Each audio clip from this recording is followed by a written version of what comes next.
Troops, here we are. We're live. It's another Eagle podcast. I've been joined by an alley bloke, Sean from Boartacuk UK. Sean, how are you doing, Mucker? Yeah, good, thanks. Just dealing with this coronavirus issue and then cracking on. As a serving member of the armed forces, how are you dealing with it? And how's the illustrious British Army dealing with it? So, from my perspective, I felt symptoms, so I took 2 weeks off. Oh well. I was due to go back into work, and then I got a message saying the whole regiment's been stood down, and then we were on I think it was a couple of days' notice to move to go and assist on the Mucker front, so the military aid to civil authorities.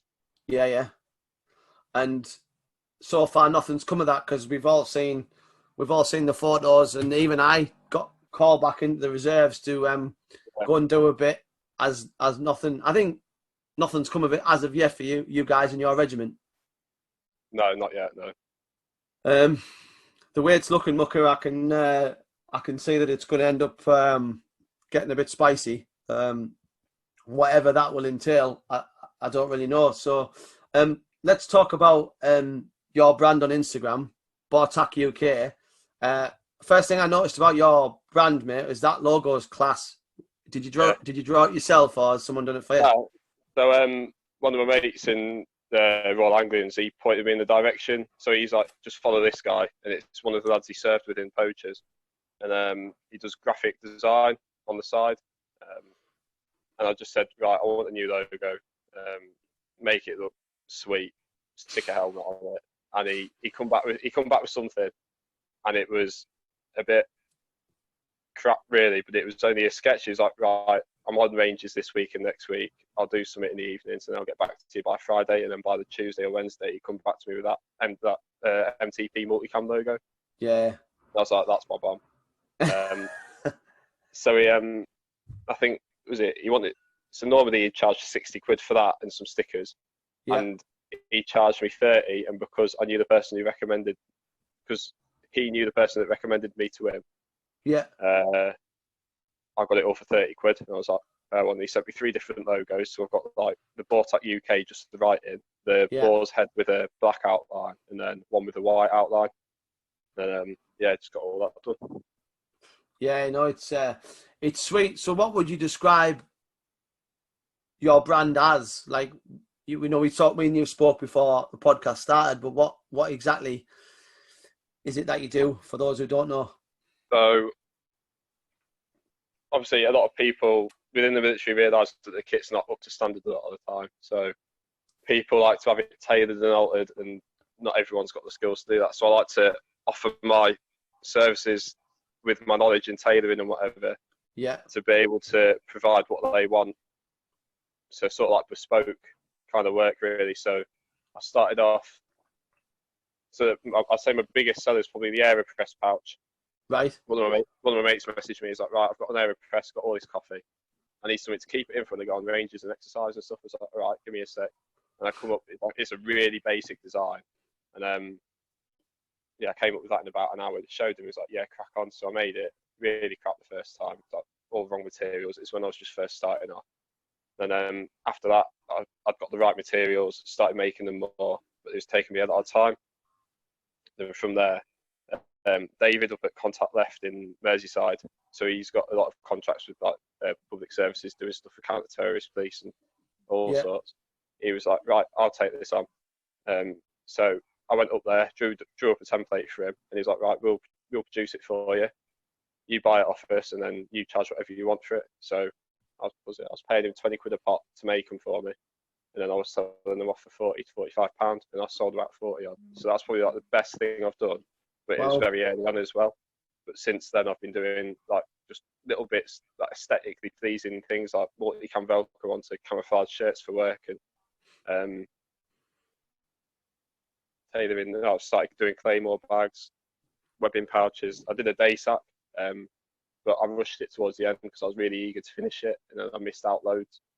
So kind of ruined it a bit. But it's a fair one, Sean, because allianess does save lives, and people sometimes sort of laugh and joke about that. But I remember sort of when I was on Herrick 8, long before we still had we still had Desert Cam, and the kit was substandard. Do you know what I mean? And I was lucky enough to be attached to the Paras at the time, 3 Para, and like some of their blokes, like they had like an aura about them because they did look so fucking alley. I thought I can see what it's all about now. Do you know what I mean? Because they looked like fierce warriors. Do you know what I mean? And that image to the enemy is like, it's that gives you like an extra 10 points. Do you know what I mean? It gives you an extra edge. And if you think it in your head, fucking hell, I feel alley as fuck. It almost makes you feel like you fight better. Do you know what I mean?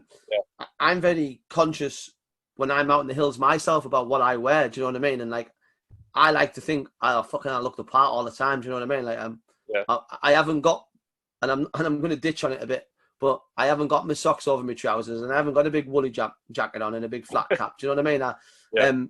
My mucker Alex Smith owns Red Coat Apparel. So I always wear Red Coat Apparel stuff in the hills. Do you know what I mean? Like the caps. And I always think, oh yeah, it looks boss on the photos. Do you know what I mean? And I do say to people, like, you know, you don't have to be fit, but at least be alley. Do you know what I mean? At least look the part. Yeah, at least look the part while you're hanging out at the back. Which I never am because I'm the fucking Ronso man and I do what it says on the tin. But no, it's great, mate. And I think what you can do once, you know, if you ever decide to leave, is you've built yourself a little business, and from that, the apparels, as you know, are taken off. Do you know what I mean? You could, you could start your own apparel. You know, you need to start thinking now as a. Yeah, have you got one already? I've started looking into it. Yeah, so but like very low key at the minute. So it'd be like taking pre-orders and then ordering the amount of people have paid for, kind of thing. Yeah. But then in the future, to try and progress, that'd probably be a goal. Yeah. Looking at getting patches done as well. Yeah, everyone loves an alley patch, man.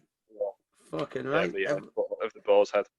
Yeah, no, and you, like I said, you've got a great logo. Yeah, that's a great thing to think of. What other, obviously, for those who can't see it, you've got a Contact Coffee flag flying in the background there. Are these people now sort of setting the standard for guys and girls leaving the military to go, do you know what, so-and-so has this and so-and-so has that, I'm going to start my own business?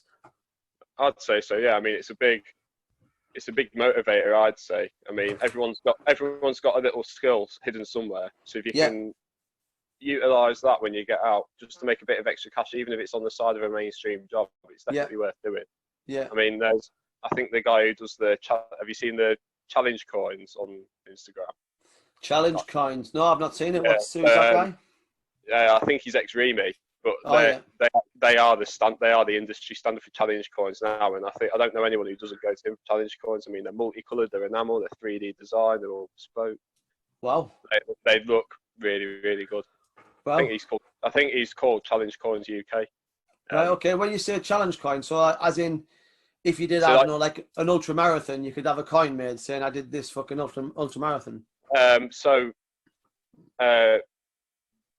for example, in the army, it's an American thing, really. So if you did something good in the American military, they'd be like, right, we present you with a challenge coin for doing well. So it's sort of like a CO's coin kind of thing. Yeah. But, people get them for like as a mess commemoration piece and all sorts. I mean, they're really good.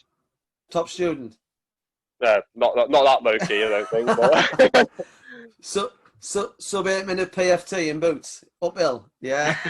Yeah. I could see some of that coming out. And what is it you like about the Contact Coffee boys? And do you know them? Do you know them personally, or do you just know them through the brand? And I don't know them personally, no, but I just know they are like, it's not just the product, it's the attitude about the product, the way because I think it's run by ex-bootnecks or serving bootnecks. Yeah. Obviously, their whole mentality is different, like whole different lingo.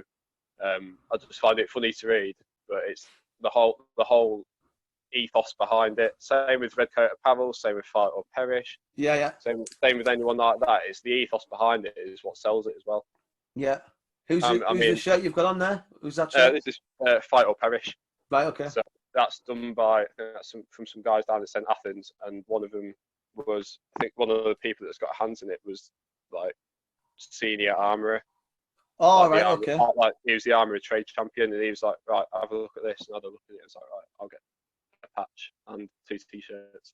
No, it's great. There's loads, and it seems to be in the last couple of years there has been like a massive explosion of veteran-owned brands, and I think we're all awesome. Do you know what I mean? I don't look at one and think dog shit, like, and I wouldn't anyway, because it's about supporting each other. Do you know what I mean? And I think the blokes and the women leaving the forces now, they need to look at the veteran-owned community and they need to say, "Oh wow, I'd love to do something like that." And I personally, I've had people approach me leaving saying, "Oh, I'd love to do something like you're doing.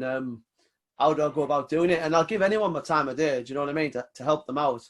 I just wish the MOD and especially the resettlement process would be a little bit more sort of evolve a little bit, because I believe it's stuck in this mold of like, oh, go on the rigs and earn 50 grand. Like, that's not how it is. Do you know what I mean? Like, it's not, you know, if you know people get pie in the sky. I got pie in the sky when I got out. But I'd like to see the MOD be a little bit more dynamic with it. COVID-19, are you still, what's changed for you? Are you still regimental life? So obviously staying at home more now.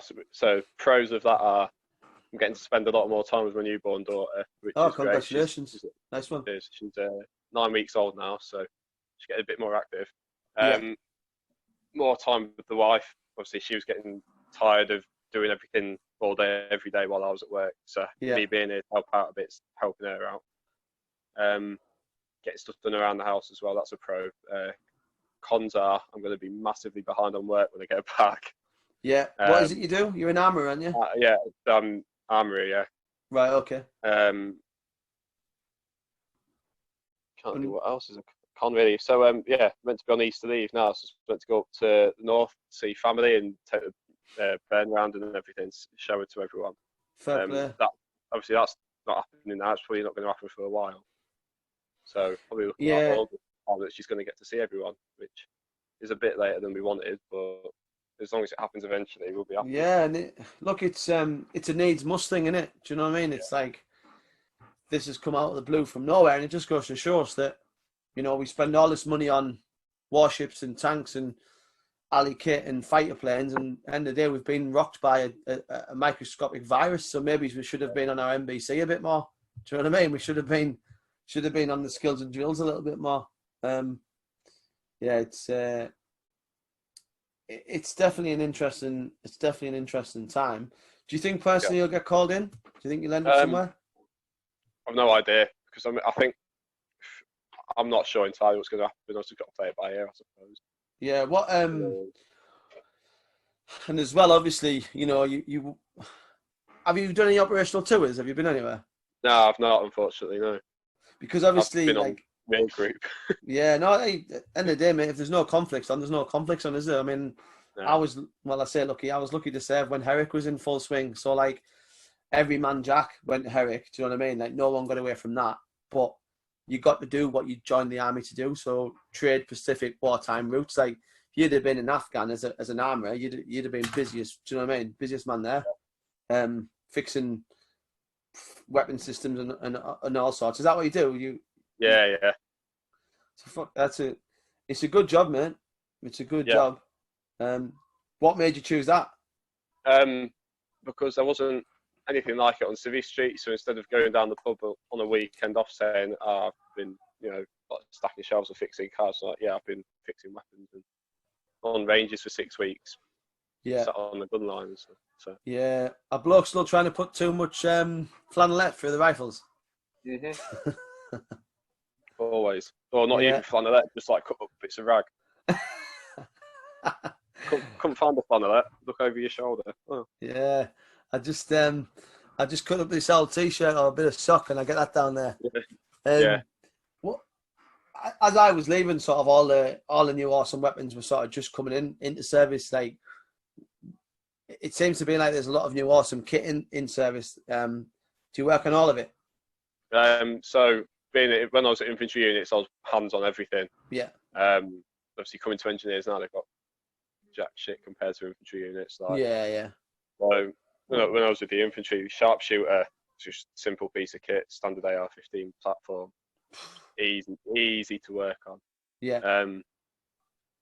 rifles, same old. Gympie, Gympie's my favourite, just Yeah. because there's a bit more engineering behind it, and the work you have to do, you have to use your engineering hand skills and stuff. So I preferred working on that compared to everything else. Or HMG. HMG was good. Yeah, HMG was always a bit of a beast, though, wasn't it? Like it's a bit of a. There's always a dit about the HMG. One that like about the spring. If you took the spring out, it would like go through you.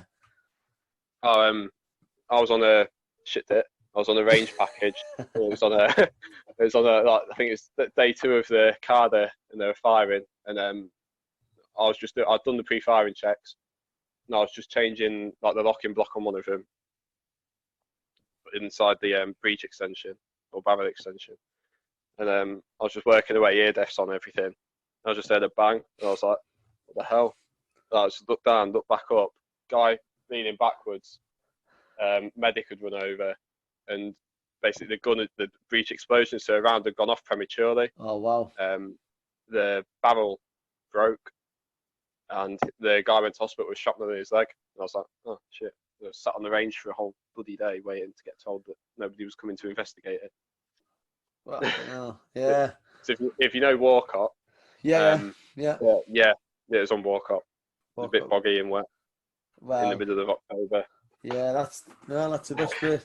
That's the best place to do your training. How long do you reckon you're safe for? So yes, I said before we started this, so I've got a transfer in for the RAF at the minute. Yeah. So depends how long that takes, and then once I get into the RAF, I can extend my career massively. So you can serve for longer within the RAF. Right, as an armourer, through that. No. So it'd be survival equipment technician. Oh right, okay, wow. So switching fire completely. So it's a bit more maintenance of kit. So it's similar to my Boartacuk stuff, like stitching and whatever. Ah, okay. So within that job, it's doing the individual survival kits on planes, parachutes, and parachute harnesses. The big rubber slides that come off aeroplanes. Yeah. Servicing and repairing them as well, I think. That'd be good for you, because I think everyone should be thinking about their exit strategy, no matter where you are in your military career. Like, it's no good saying I've got 2 years left. I'll give it until I've got a year left, and I'll start having to think. Like it's not good, and that's a really good way to do it. How does the army think about you having a military brand and still serving? Has there ever been any issue with that? No one's really bothered. No one cares. I mean, people come into like hierarchy, asked me to get stuff done. So at my last unit, I was doing kit for the RSM and all sorts, and he was all over it. He was loving it. And I was tailoring all this kit for him. So giving you the big likes on Instagram, was he the old Razzer? Yeah, all sorts. I still think the army has a poor management of social media, especially with obviously you'll be on FYB, are you? Yeah. You're on Film of Boots, like. Yes, I am. Yeah. It almost doesn't know how to handle that site. Do you know what I mean? Like instead of trying to like embrace it and become part of it so they can manage it better, they try and just completely think it doesn't exist. But so my first unit, there's a few issues that got sent onto there. Right. Like the block was falling to bits. Some evidence. Someone had sent photos in. They got put up there. But I think the guy who was the previous QM. He was company commander at the time. He just messaged him and was like, he gave him a full-on response. Like, this is what's happening. We know it's happened. This is what's happening. This is what it will be like in the next X, Y, and Z time frame. And then Fill Your Boots posted that and was like, fair play. At least there's not been dicks about it. Yeah, I mean that's the way it's got to be now. Like all soldiers now have the power to sort of post things that they think shit, as in like sweeping hangers and living in substandard accommodation. And as well, I've seen the rise of blokes on TikTok now as well, doing videos in the block. I mean, back in the day, like obviously you see all the old tour videos from Herrick and Teddick and whatever. Before social media was kicking off, it was all the norm back then. But now it's all because it's that easily accessible and like publicised. People just take piss out of you. I mean, I don't mind it. I mean, it's just people having a laugh, but some of the time it's proper. Oh, it's savage. I mean, people, you just got to, as long as they do it, bearing in mind what the surroundings are and what's on the walls and whatever, it's not too much of a problem. Mm. Yeah, you're right. And the tour videos and sort of alley photos were all part of it. And then obviously social media's just made it loads more easy to post that image straight away. But you know, I think that's how some people have got in trouble in the past, and images have got released, and without context, it's very easy to look at an image and judge people. Do you know what I mean? Without understanding what they've been through on a tour, and it's sort of a hard thing to do. Are you spending this time to build a brand? Is there any ongoing projects that you got now? So I've got a few little bits and bobs, like a few Claymore bags and whatever, but nothing big, so I have the capability to do that at home. So that's why I focus more on the clothing tailoring and the like Claymore bags and whatever, like the smaller low key bits. If I had the capability, I'd be making day sacks all day long. Yeah. Makers, yeah. What do you need to make a day sack? So the big tabletop industrial machines. Right. I haven't got the space for that. I have in the garage, but I haven't got the time to be able to get on it constantly. Mm. So I'm just more trying to not rebrand, just refresh the brand a bit. Yeah. By the new logo, like trying to specialise in something instead of like being a jack of all trades when it comes to kit. Just trying to specialise in like tailoring and bags and whatever. Yeah, no, it's fair enough, mate. And I think, you know, you might be at the very start or just starting out on your business journey, but I can see a few years time, mate. You'll definitely have something to work with. So look, obviously these COVID-19 podcasts are sort of more condensed podcasts than what I normally do. So we're going to sort of just go on to the 5 watts, which is my way of sort of just closing down a little bit. So obviously as a serving soldier, routine, pattern of life is what it's all about. But what does your day look like now? In forced leave, but now, leave you can't really do anything in. Yeah. So it's normally quiet now. I get up, sort my daughter out first, make sure she's sorted, let the wife sort herself out, and then have breakfast and decide what workout I'm going to do that day. So I'll either type up a workout on my phone that I'm going to crack on with, or I'll just see what's come up on Facebook or Instagram, like on the workout daily posts, see what's come up and see what takes my fancy and crack on with that. And then who do you get them? Where do they come from? Who's putting them up? So there's Contact Coffee put them up. Right. British Hero workout dailies. My mates, like me and my mate, keep bouncing them off each other. So I challenge him to one, he challenges me to one. And I just did one of them today. So I just look about really. Fair play. Well, this will lead us on to the second one. What workouts are you doing? Are you doing HIIT? Are you doing CrossFit stuff? Are you running? Like what are you doing? I'm doing like CrossFit stuff really. I've never really done it before apart from organised PT and work, so I thought I'd just give it a bash myself, and I'm enjoying it, to be fair. I haven't got all the kit like pull-up bars or like a big stock clock or whatever to be able to go off. But today I did, this is what my mate challenged me to, it's 12 minutes. So every minute on the minute, it was 20, what was it now? 20 mountain climbers and 10 toe touch V-sits, and then plank for the remainder of the minute, and that was for 12 minutes. Then after that was a 3-minute challenge of 1 to 10 air squats and burpees. So you do 1 squat, 1 burpee, 2 squats, 2 burpees, 3 squats, 3 burpees. Wow. So I did that, and I beat my mate who's a PTI. Just get that in there. And I beat his time by. So I did it in 2:28. So I beat him by 11 seconds. Fair play. It's good. It's good to keep thingy. So, what have you started? Is anything new you've started? Have you taken up any new hobbies or anything you've got? So the working out I've started. I only used to do that organised physing work, and then at home I've just started to be a bit more proactive with it, because being on leave and sitting down, I need to keep ticking over for work really.